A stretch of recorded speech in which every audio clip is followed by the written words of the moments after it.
Good morning, I'm Brian Reagan, this is Tyler Kelly. And we welcome you to Mornings with Brian and Tyler, and today we are in Proverbs chapter 10, verse 23. Doing wrong is like the sport to a fool, but wise conduct is pleasure to a person of understanding. All right, so as you look at this, you say, what? Well,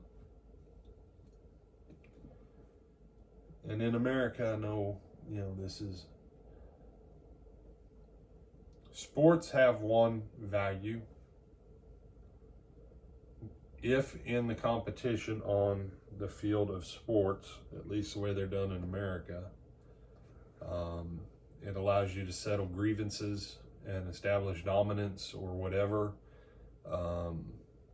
without anybody having to go to the hospital or the morgue, i.e. warfare and combat, then fine, sports are great. But for the most part,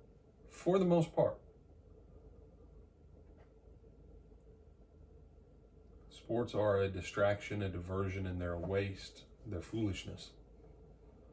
I don't care how much money, I don't care how much industry is built on the sport industry.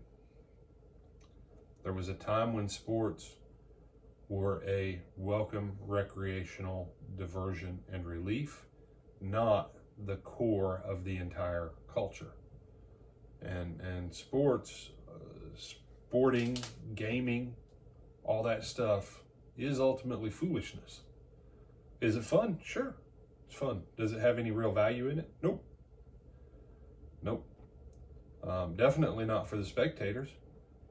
It still astounds me that in the American sports industry, someone will stand up and claim that there's no opportunity, that America's a land of oppression, when most of the people who are paying to watch the game make anywhere between $50,000 and $100,000 a year.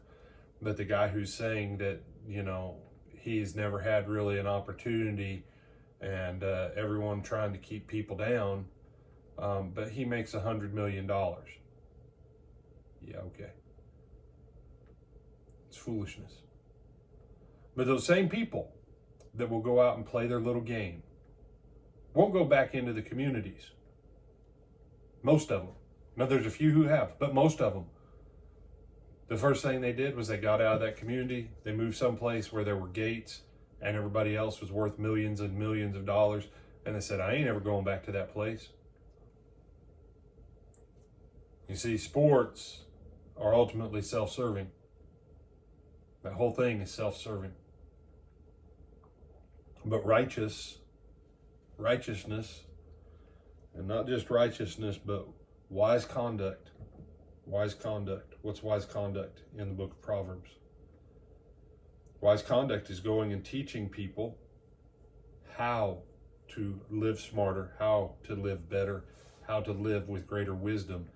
And then not just teaching them the words, but the actual functions of it, so that what? They can change their life. And in wise conduct, there's pleasure to a person of understanding. You say, are you telling me you'd rather do a Bible study with someone than go to the Super Bowl? Yeah. Any day. And you say, well, Super Bowl's only one time a year. I don't care. I'd rather do a Bible study and help someone change the direction of their life than go to some stupid sporting event. And that's and what we're seeing in Proverbs is a delineation between values. Thoughts, comments? No, sir. All right. With that, we bid you good morning. Lord willing, we'll see you this afternoon at lunch.